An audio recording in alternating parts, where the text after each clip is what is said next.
মহাভারত স্বয়ংসম্পূর্ণ এই মহাকাব্যে যেমন আছে অধর্মের উপর ধর্মের বিজয়গাথা, তেমনই আছে জীবন দর্শনের মহাশিক্ষা, যা পৌরাণিক হয়েও চিরনতুন, যা আমাদের শেখায় জীবনে নিষ্কাম কর্মের মাহাত্ম্য। মহর্ষি বেদব্যাস দ্বারা রচিত এই মহাকাব্যের কিছু জানা অজানা কাহিনী শ্রোতাদের সামনে তুলে ধরাই হলো আমাদের এই ছোট্ট প্রচেষ্টার উদ্দেশ্য। আগের পর্ব দুর্যোধনের পলায়নে যা শুনেছেন তা একবার ছোট্ট করে মনে করিয়ে দিই। মহাবীর কর্ণের পতনের পর কৌরব পক্ষের সেনাপতি হলেন মদ্ররাজ শল্য। তিনি বিক্রমের সাথে যুদ্ধ করলেন, কিন্তু সম্রাট যুধিষ্ঠিরের হস্তে নিহত হলেন।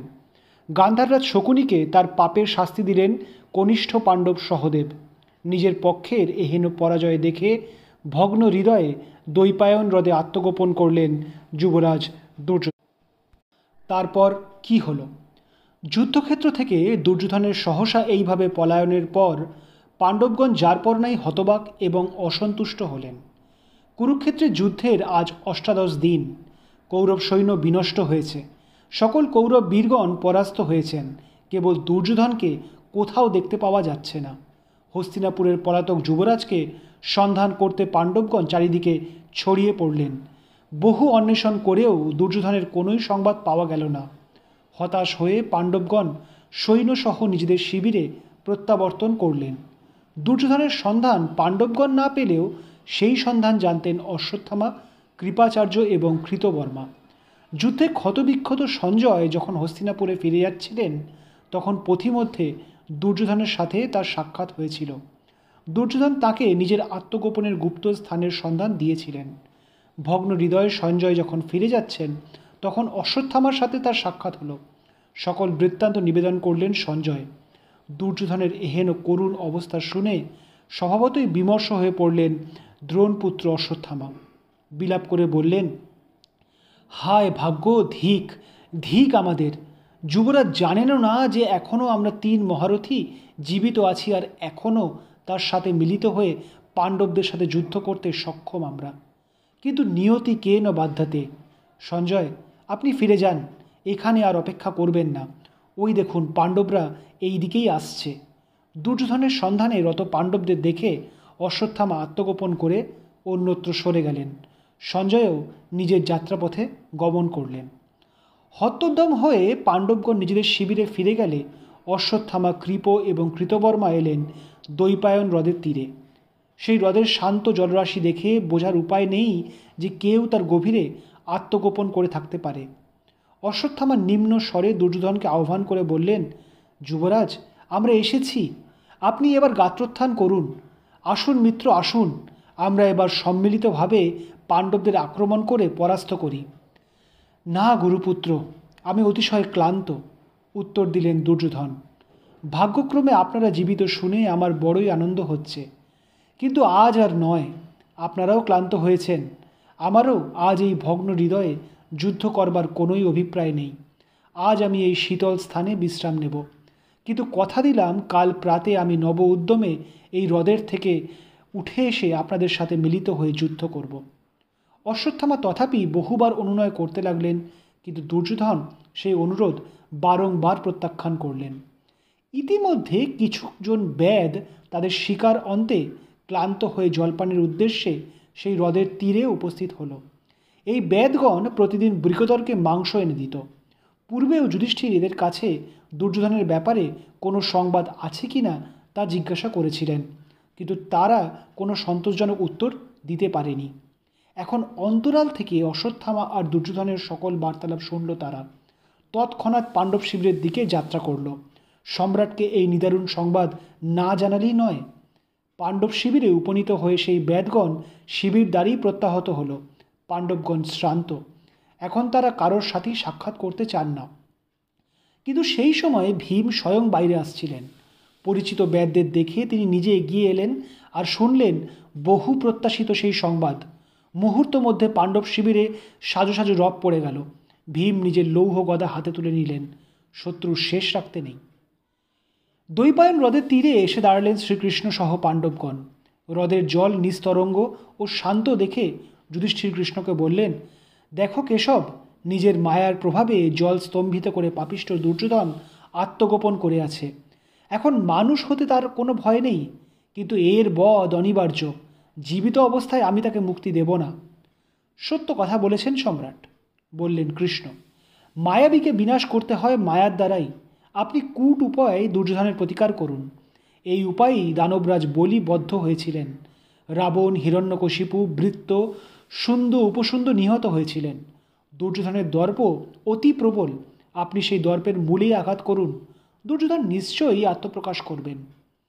কৃষ্ণের উপদেশ শুনে যুধিষ্ঠির নিজের কর্তব্য স্থির করে নিলেন। হ্রদের নিকটে গিয়ে সহাস্যে উচ্চস্বরে বললেন, ওহে দুর্যোধন, এই তোমার বীরত্ব, এই তোমার দর্প আর মান! আরে মূর্খ, যুদ্ধক্ষেত্রে তোমার স্বজনবর্গ নিহত হয়ে ভূপতিত হয়ে আছেন, তুমি তাদের আত্মত্যাগের প্রতি কোনো সম্মান দেখাওনি। কোথায় গেল তোমার বাহুবলের গর্ব?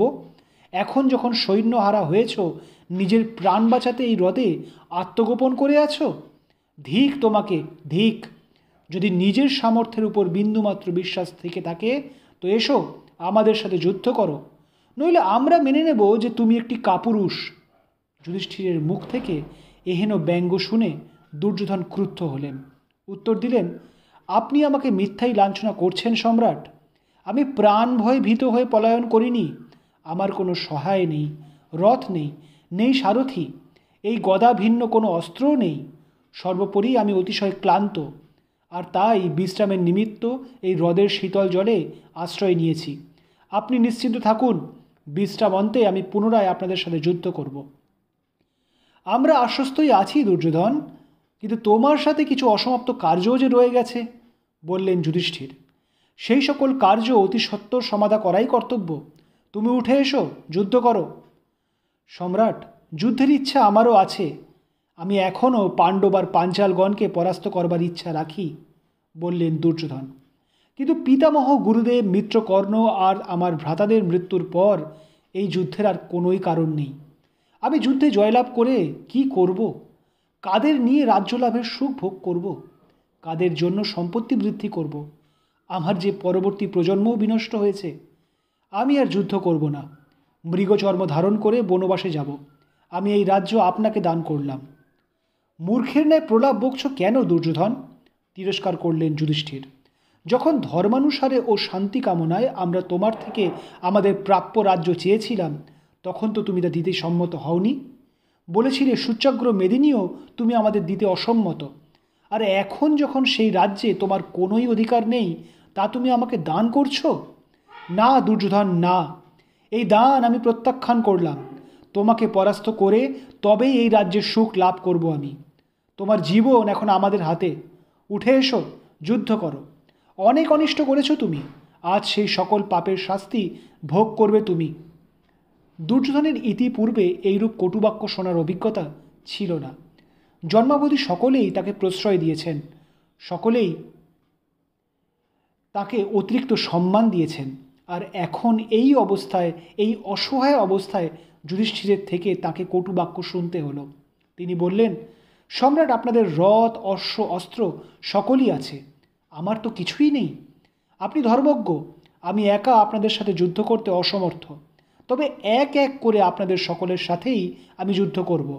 আর নবোদিত সূর্য যেইভাবে রাত্রির ঘন তামসী বিনষ্ট করেন, সেইরূপ আপনাদের সকলকেই আমি বিনষ্ট করব। শুনে প্রীত হলাম যে তোমার খাদ্যধর্মে মতি হয়েছে, বললেন যুধিষ্ঠির। তুমি তোমার মনোমতো একটি অস্ত্র নিয়ে আমাদের এক একজনের সাথেই যুদ্ধ করো, আমরা বাকিরা কেবল দর্শক হয়েই থাকব। আমি এও বলছি, যদি আমাদের মধ্যে যে কোনো একজনকে তুমি বধ করতে পারো, তাহলেই কুরুরাজ্য লাভ করবে, নচেত নিজে নিহত হয়ে স্বর্গারোহণ করবে। আমার অন্য কোনো অস্ত্র চাই না, আমার এই গদাই আমার প্রিয়, বললেন দুর্যোধন। আপনাদের মধ্যে যে কেউ একজন গদা ধারণ করে আমার সাথে যুদ্ধ করুন। এই বলে জল আলোড়িত করে উঠে এলেন দুর্যোধন। তারই দৃঢ় প্রতিজ্ঞা ও তেজদীপ্ত শরীর দেখে পাণ্ডব ও পাঞ্চালগণ হৃষ্ট হয়ে উল্লাস প্রকাশ করলেন। কিন্তু দর্পে অন্ধ দুর্যোধন সেই আনন্দোল্লাসকে পরিহাস মনে করে আরও ক্রুদ্ধ হয়ে উঠলেন। মনে মনে বললেন, এই উপহাসের প্রতিফল তোমাদের শীঘ্রই দেব আমি, জমালয় যাবে তোমরা। তারপর যুধিষ্ঠিরকে লক্ষ্য করে বললেন, সম্রাট, এককালে একজনের সাথে বহু লোকের যুদ্ধ শাস্ত্রবিরুদ্ধ। আমি আপনাদের সকলের সাথেই যুদ্ধ করব, কিন্তু একসাথে নয়। আমি তোমাকে পূর্বেই বলেছি দুর্যোধন যে তুমি কেবল একজনের সাথেই যুদ্ধ করবে, বললেন যুধিষ্ঠির। কিন্তু এখন নিজের বিপদের সময় শাস্ত্রজ্ঞান মনে পড়ল কেন তোমার? বালক অভিমন্যুকে হত্যা করার সময় কোথায় ছিল তোমার এই জ্ঞান? তাও তোমার প্রীতি সাধনের জন্য পুনর্বার বলছি, তুমি অস্ত্র ধারণ করো। যে অস্ত্র তোমার নেই তাও তুমি আমাদের থেকে গ্রহণ করো। আমাদের মধ্যে যার সাথে ইচ্ছা তার সাথেই যুদ্ধ করো। হয় কুরু সাম্রাজ্যের অধীশ্বর হও, নইলে স্বর্গে গমন করো। তোমার প্রাণ রক্ষা ছাড়া আর কোন প্রিয় কার্য আমি করতে পারি তা আমাকে বলো। যুধিষ্ঠির নিতান্ত সরল মনেই যখন দুর্যোধনকে এইসব বলছিলেন, তখন বিপদের রক্তিম মেঘ দেখলেন কৃষ্ণ।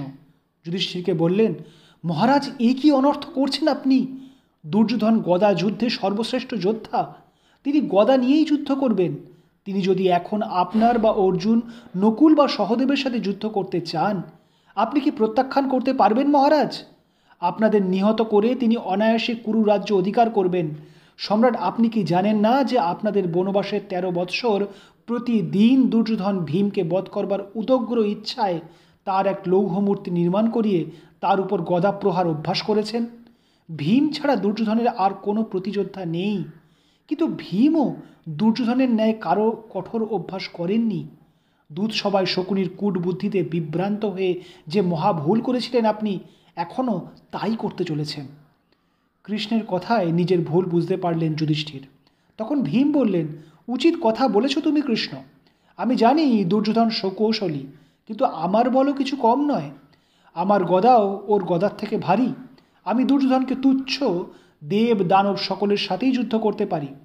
জ্যেষ্ঠ, আদেশ দিন, এই পাপমতিকে বধ করে রাজ্যলক্ষ্মী এনে দিয়ে আপনার হস্তে। ভীমের কথা শুনে প্রীত হলেন বাসুদেব। বললেন, আপনার বাহুবলের উপর আমাদের অশেষ বিশ্বাস আছে মধ্যম ভ্রাতা। এই যুদ্ধে আপনি জয়লাভ করে সম্রাটকে রাজ্য অর্পণ করুন। ভীম এবার গদা হস্তে দুর্যোধনকে আহ্বান করে বললেন, ওই দুরাত্মা, মৃত্যুর পূর্বে তোমাকে তোমার কুকর্মের গণনা করিয়ে দিয়ে এসো। মনে করো তুমি সম্রাজ্ঞী দ্রৌপদীকে কীরূপ নিপীড়ন করেছিলে, সম্রাট যুধিষ্ঠিরকে অন্যায় রূপে দুধক্রীড়ায় পরাস্ত করেছিলে, আমাদেরকে বনবাসের কষ্ট ভোগ করিয়েছিলে। আজ তার ফল লাভ করবে তুমি। তোমার অপরাধেই পিতামহ আজ সরসজ্জায় শায়িত, গুরুদ্রোণ নিহত। তোমার মিত্র কর্ণ আর তোমার পাশে নেই। তোমার ভ্রাতা, পুত্র, পৌত্রগণও নিহত হয়েছেন। পুরুষাধম তুমিই কেবল অবশিষ্ট আছো। আজ তোমাকেও তোমার পাপের শাস্তি দেব। আরে থামো থামো বৃকোদর, বৃথা আত্মশ্লাঘা করে কি লাভ, বললেন দুর্যোধন। তুমি নিজেও জানো ন্যায় যুদ্ধে তুমি কেন, স্বয়ং দেবরাজ ইন্দ্র আমাকে পরাস্ত করতে পারবেন না। বৃথা বাক্য ব্যয় করে কি লাভ? নিজের বলের অতি দর্প আছে না তোমার? দেখাও কত বল তোমার। এই বলে দুই ক্রুদ্ধ সিংহের ন্যায় ভীম আর দুর্যোধন একে অন্যের উপর ঝাঁপিয়ে পড়তে যাবেন। সেই সময় সেখানে উপস্থিত হলেন হলধর বলরাম। বলরাম ভীম এবং দুর্যোধন দুজনেরই গদাযুদ্ধের শিক্ষক। তাকে সহসা সেখানে উপস্থিত হতে দেখে দুজনেই তার চরণে মস্তক রেখে প্রণাম করলেন। বলরাম আশীর্বাদ করে বললেন, কানাই, আমি সংবাদ পেলাম যে ভীম আর দুর্যোধন এখানে যুদ্ধ করতে উদ্যত হয়েছে।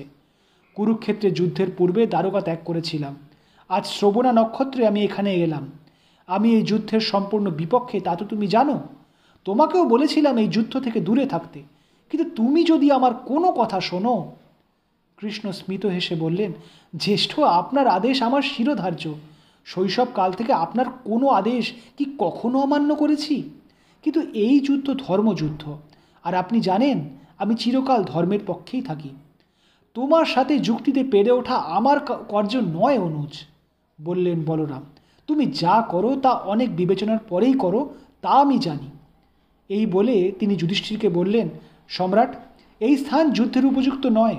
সমন্ত পঞ্চকে চলুন। আমি ঋষিদের থেকে শুনেছি সেই স্থান প্রজাপতির উত্তর বেদী নামে খ্যাত।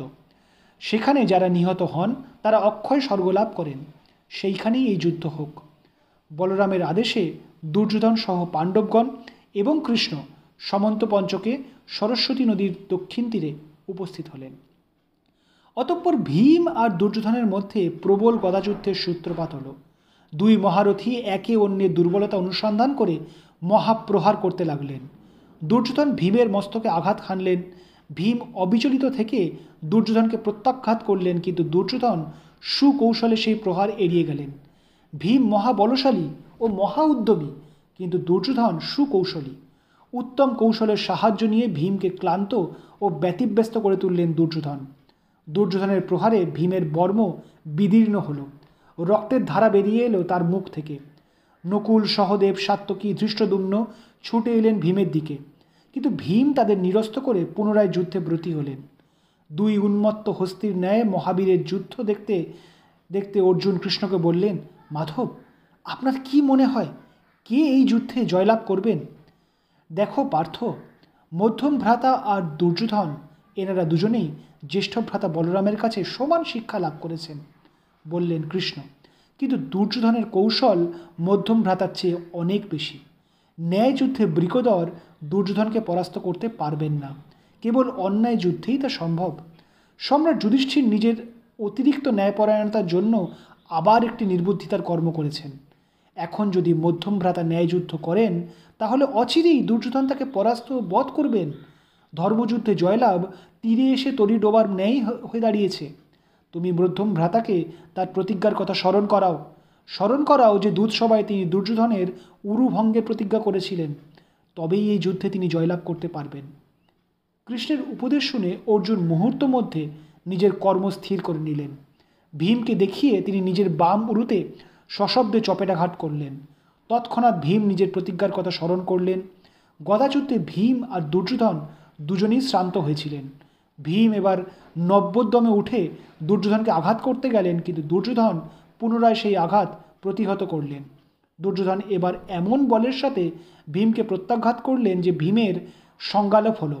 ভীমকে হত্যা করতে ইচ্ছা করে দুর্যোধন এবার নিজের গদা তুললেন, কিন্তু সেই মুহূর্তেই সংজ্ঞা ফিরে পেয়ে ভীম দুর্যোধনের দুই উরুতে মহাবলের সাথে নিজের গদা দিয়ে আঘাত করলেন।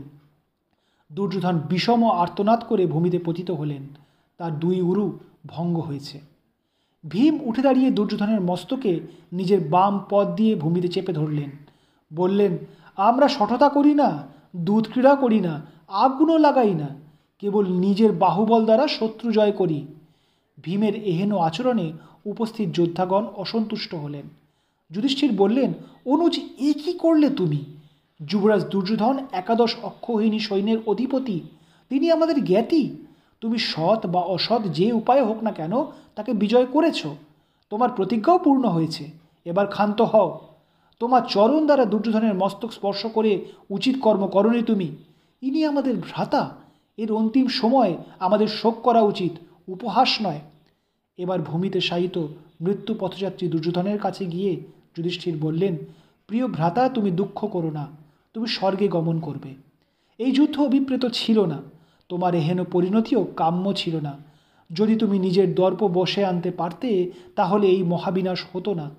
তুমি বীরগতি লাভ করেছ। কিন্তু এই অধার্মিক আচরণ সহ্য করতে পারলেন না হলধর বলরাম। উত্তেজিত হয়ে ভীমকে বললেন, ধিক্কার জানাই তোমাকে বৃকোদর, আমার শিক্ষাদানের এই মর্যাদা দিলে তুমি? অন্যায়ভাবে দুর্যোধনকে তার নাভির নিচে প্রহার করে তাকে ভূপাতিত করলে তুমি। তুমি অধার্মিক, পাপিষ্ঠ, তোমাকে আজই আমি বিনষ্ট করব। ক্রুদ্ধ বলরামের হস্তে তৎক্ষণাৎ আবির্ভূত হলো তার দিব্য হল। তা উত্তোলন করে তিনি ভীমের দিকে অগ্রসর হলেন। তখন শ্রীকৃষ্ণ তার দুই হস্ত দ্বারা বলরামকে আলিঙ্গন করে বললেন, শান্ত হন জ্যেষ্ঠ ভ্রাতা, শান্ত হন।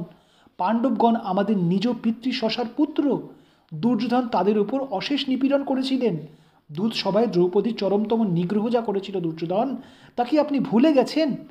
ভীম কেবল তার প্রতিজ্ঞা রক্ষা করেছেন, ক্ষত্রিয়ের ধর্মই তার প্রতিজ্ঞা রক্ষা করা। তাছাড়া মহর্ষি মৈত্রেয়ও তো দুর্যোধনকে উরুভঙ্গের শাপ দিয়েছিলেন, তাই আজ ফলপ্রসূ হয়েছে। আর মধ্যম ভ্রাতা যা করেছেন তা এই মুহূর্তে প্রারম্ভ হওয়া কলিযুগে কোনোই অপরাধ নয়। ভ্রাতা শান্ত হন। কৃষ্ণের থেকে ধর্মের এই কূট ব্যাখ্যা শুনে অসন্তুষ্ট হলেন বলরাম। বললেন, তোমার থেকে এই ব্যাখ্যা আমার অভিপ্রেত ছিল না কানাই। তুমি হয়তো এই ব্যাখ্যা করে সন্তুষ্ট হতে পারো, কিন্তু আমি তা মানি না। ভীম অপরাধ করেছে, সে অন্যায় করেছে, তাই জগতে সে কূট যোদ্ধা নামে খ্যাত হবে। দুর্যোধন একটি বারের জন্যেও ধর্মের পথ থেকে বিচ্যুত হয়নি, তাই সে স্বর্গে গমন করবে। আমিও আর এই অধর্মস্থলে থাকতে ইচ্ছা করি না। এই বলে বলরাম সেখান থেকে প্রস্থান করলেন। বলরাম চলে গেলে পাণ্ডবগণ নিরানন্দ হয়ে রইলেন কিছুক্ষণ। যুধিষ্ঠির বললেন, ভীম, দুর্যোধনকে পদাঘাত করে অপরাধ করেছিলে তুমি। মাধব, আর এই অনর্থক কুলক্ষয়ও আমি আর মেনে নিতে পারছি না। কিন্তু ধার্তরাষ্ট্রগণও অনেক অন্যায় করেছে আমাদের প্রতি।